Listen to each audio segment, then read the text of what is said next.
Você sabe avaliar aquela atividade? Porque se você não souber avaliar aquela atividade, se ela está adequada para o seu paciente, você está colocando em risco ali o desenvolvimento dele. Não é verdade?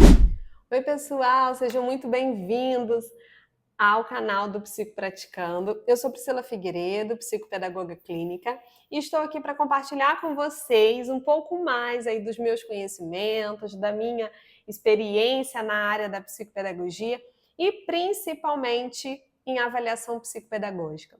Não tem como a gente intervir sem avaliar, não é verdade? Não tem como a gente fazer um bom trabalho ali com a criança se a gente não conhece aquela criança. E hoje a gente vai falar de um ponto assim muito importante dentro da avaliação psicopedagógica. A gente vai falar sobre avaliação das funções cognitivas. Então hoje eu até coloquei aqui um rascunho para poder ir debatendo com vocês, conversando com vocês, na realidade alguns pontos específicos para que vocês possam ter a noção do quão importante é o psicopedagogo dominar essas funções cognitivas e saber como avaliar essas funções e também saber o que fazer com aquele resultado, porque não adianta a gente avaliar se depois a gente não souber o que fazer com esses resultados, tá?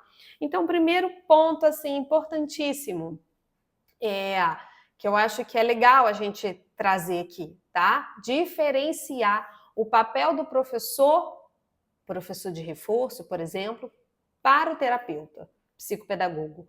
Priscila, mas por que isso agora? O que isso tem a ver com o nosso assunto? Exatamente esse é o ponto. O psicopedagogo clínico, ele tem um olhar de estrutura cognitiva. Quando ele olha o paciente, quando ele avalia aquele paciente, ele não vê somente defasagens de conteúdo escolar. Ele olha como uma estrutura. Não, peraí, para o meu paciente aprender a ler de forma eficaz, ele precisa ativar áreas cerebrais.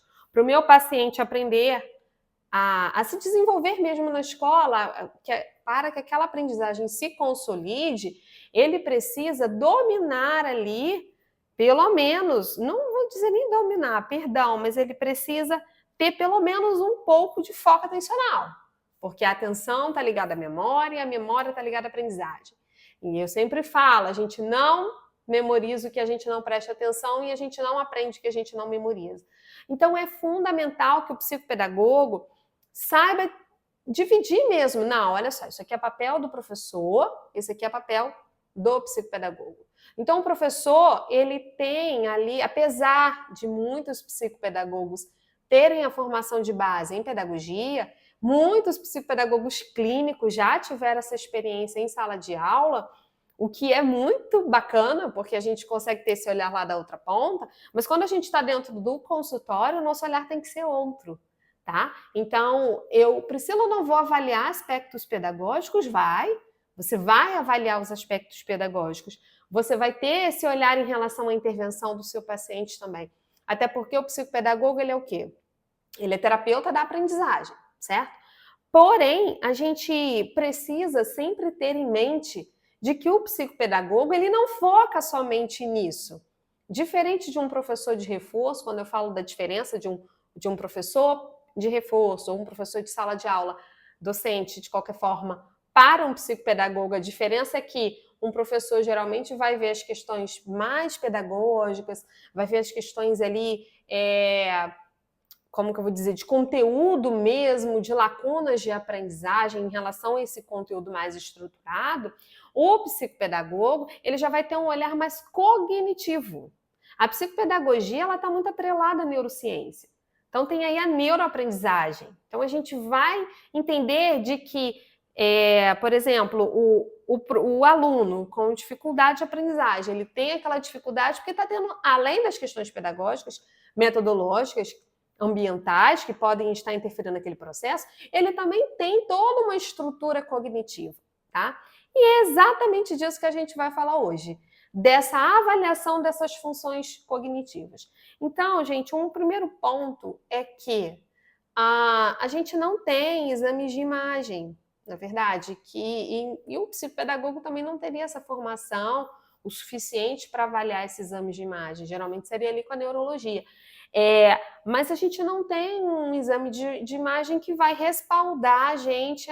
Meu paciente é disléxico, meu paciente é TDAH, porque ele deu alteração no eletroencefalograma, ele deu alteração na ressonância, na tomografia, enfim. Não, a gente não tem esses tipos de exame.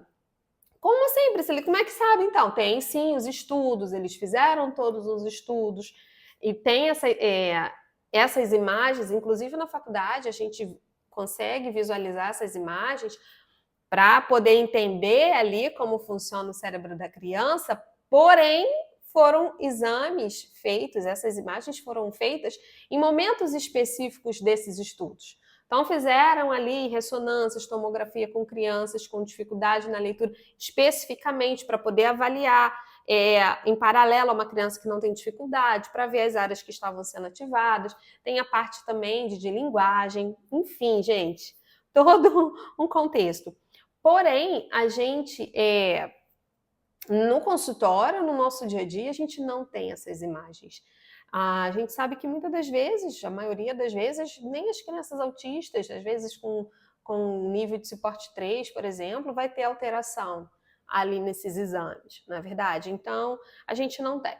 Então, qual é o nosso olhar? O nosso olhar é clínico. O nosso olhar vai ser um olhar específico, sabe? Um olhar de uma análise ali no consultório. E como eu já falei para vocês, existem funções que estão totalmente atreladas ali à aprendizagem. Que funções são essas, Priscila? A gente tem as funções executivas, que aí dentro de funções executivas tem a parte do controle inibitório, que é o quê? O ato de eu estar aqui, sentada. Tô aqui, Priscila, sentada, ouvindo você, esse controle, sabe? Temos a parte de planejamento, temos a parte de memória de trabalho, até a questão atencional. Então, estão ali dentro das funções executivas. Então, uma criança, para ela aprender, claro que a gente não vai falar de uma criança, por exemplo, eu tenho um filhinho e ele é pequeno, e como que ele precisa, ele já tem essas funções executivas maturadas? Não tem, na verdade, mas elas vão, não é como uma fruta, gente, que vai amadurecendo. Não é isso. Mas a criança vai desenvolvendo essas funções, tá? E que funções são essas, Priscila? Geralmente no consultório a gente vai avaliar as memórias, tá? Temos mais de um tipo de memória. Temos ali a capacidade atencional e nós também temos vários tipos de atenção.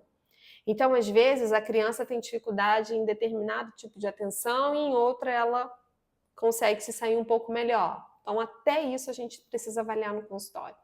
Temos, além das funções executivas, das memórias, da questão atencional, também tem linguagem.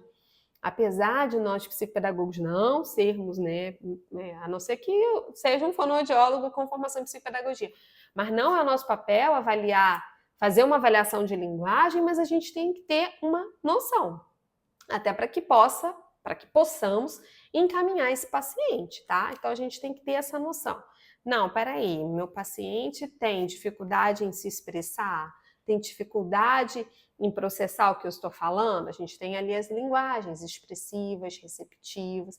Então, assim, precisamos ter essa noção desses tipos de funções para que a gente possa avaliar adequadamente o nosso paciente, tá? Então, eu coloquei aqui, olha, para a gente ir seguindo. Não temos esses exames de imagem, então o nosso olhar é clínico, ok?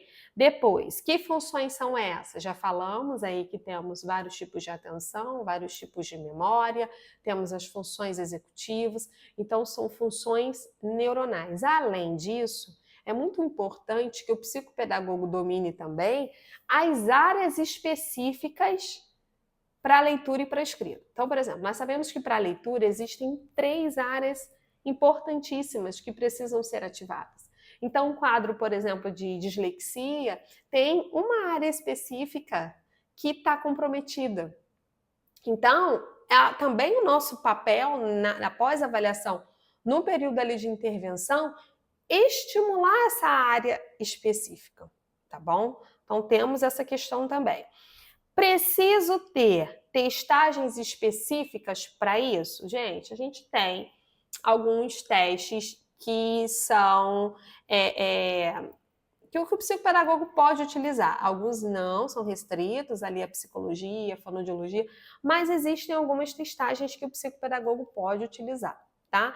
Então, para funções cognitivas, existem até algumas baterias de testes, tá? Mas assim, não adianta você ter um teste que você não sabe nem o que ele avalia, nem o que fazer com aquele resultado daquela avaliação e nem conseguir fazer a correção, porque não é fácil também corrigir a testagem, tá bom? Então, a gente tem que ter muito cuidado, mas tem sim técnicas específicas para poder avaliar essas funções.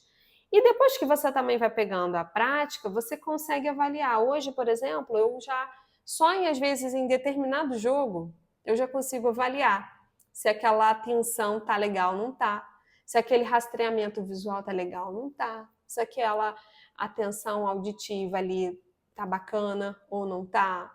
Então, assim, é claro que a gente vai acrescentar ali as testagens para a gente poder comprovar, até porque as testagens têm um cunho científico, né? Tem aquele embasamento. Mas a gente também é capaz de realizar algumas atividades onde a gente avalia aquela criança, se ela tem esses déficits ou não, tá? Inclusive eu tenho algumas que eu trabalho muito no consultório que foram criadas por mim e pela minha supervisora na época. A gente fazia os estudos de caso e ela me apresentou, ó, Priscila, isso aqui é uma atividade legal que você pode aplicar para você fazer esse rastreamento visual. Ó, essa daqui é uma atividade bacana que dá para ver essa parte mais de atenção auditiva. Então, como a psicopedagogia ela não tem testagens engessadas, a gente pode avaliar essa criança com outros recursos, é bem tranquilo isso, tá bom? Porém, gente, não é pegar qualquer atividade da internet, por favor. Não peguem qualquer atividade da internet para avaliar seu paciente. Ah, ali tá falando que isso aqui avalia rastreamento. Beleza. Você sabe avaliar aquela atividade? Porque se você não souber avaliar aquela atividade, se ela está adequada para o seu paciente, você está colocando em risco ali o desenvolvimento dele. Não é verdade? Então, por favor, tenham muito cuidado, porque o que eu já vi de besteira na internet, vocês não têm noção, tá? Eu já vi vídeos de psicopedagogos famosos falando algumas coisas que eu falo, opa, isso não é bem assim, isso não é verídico, que embasamento científico que ela está tendo para aquilo ali, para ela falar aquilo ali. Então a gente tem que ter muito esse cuidado, ok? Outro ponto que eu coloquei aqui, ó, como os déficits cognitivos podem interferir no processo de aprendizagem. Gente, podem interferir e muito, e muito.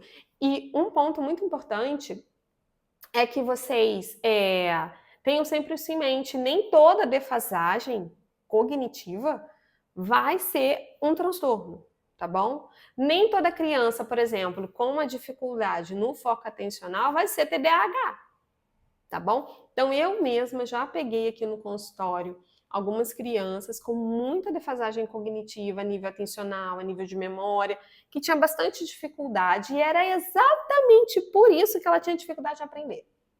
Então quando a criança ela vai para a sala de aula, pensem comigo, ela tá lá na sala de aula, tem a professora, tem ali vários colegas, então vamos colocar ali uma realidade de 25 alunos em sala de aula.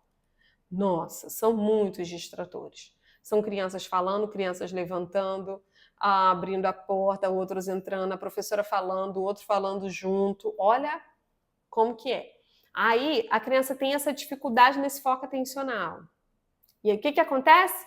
Ela não consegue prestar atenção no que a professora fala, então ela vai falar que ela não entendeu, porque ela não conseguiu prestar atenção. Ela não consegue memorizar, muito menos memorizar. Então ela vai falar assim, não aprendi, eu esqueci. Por que ela esqueceu? Porque ela não prestou atenção. Então ela não memorizou, ela não aprendeu. Então essas funções cognitivas, elas interferem muito ali no processo de aprendizagem das crianças, tá? E eu já, como eu falei antes, eu já tive aqui no consultório crianças com um quadro similar que eu olhei e falei com a mãe, olha, tem defasagem, estou vendo aqui nas testagens com dificuldade em alguns tipos de atenção, porém, não está tão elevado. Então, acho que a gente pode fazer um trabalho de estímulo, porque existem quadros onde as crianças estão com falta de estímulo. Sabe, é aquela criança que só vai para a escola e só faz conteúdo, ou se não está em casa, só tem muita tela, sem muito objetivo, é uma criança que não tem acesso a jogos pedagógicos, não tem acesso a livro, ou seja, existe ali essa falta de estimulação da família. Então, essas funções cognitivas, existem vários jogos que às vezes a gente joga no consultório, que já pensou se aquela família também jogasse em casa? Ou seja, tem um estímulo ali para aquela criança também. Então, é muito importante que a gente tenha isso em mente, que essas defasagens cognitivas podem sim estar atreladas a algum tipo de transtorno ou não, podem estar atreladas à falta de estímulo, que vai acarretar uma dificuldade de aprendizagem, tá? Quando a gente fala dessas defasagens, existe uma diferença de uma defasagem ali a nível cognitivo para uma disfunção. Aí sim, a disfunção já é um quadro de transtorno. Ou seja, Priscila, como eu vou saber se é uma disfunção ou não? Analisando, avaliando, está muito além, está muito aquém do esperado, tem que ter noção do que é esperado para o seu paciente. Toda criança vai ter um quadro de dificuldade para focar a sua atenção, mas o que a gente avalia é a intensidade desse sintoma. Tá demais? Tá mais ou menos? Ou tá muito aquém aqui, muito aquém, tá muito além do esperado. Então a gente avalia isso também.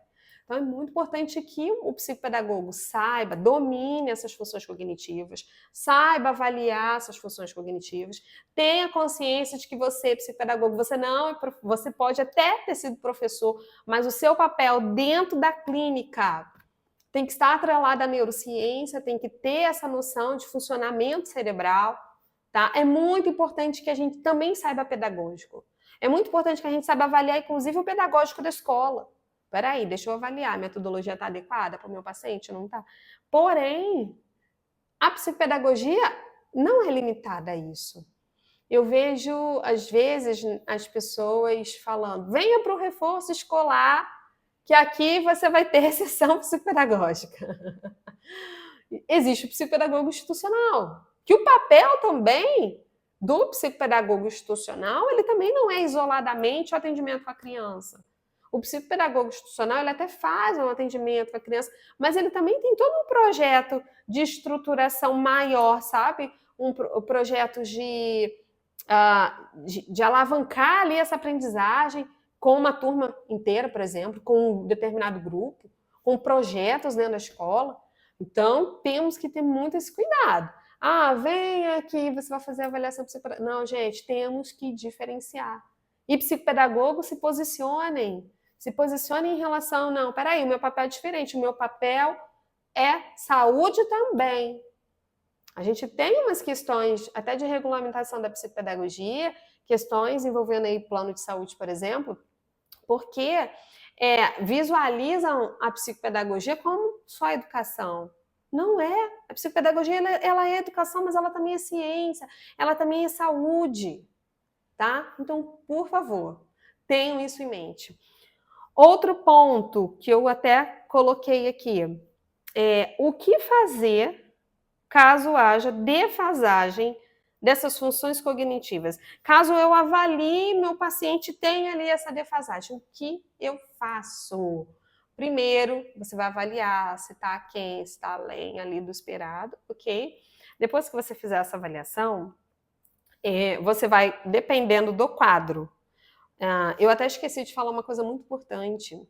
Além dessas funções cognitivas, a gente também precisa, além, como eu falei, de atenção, de memória, de linguagem, a gente também precisa avaliar essa estrutura cognitiva.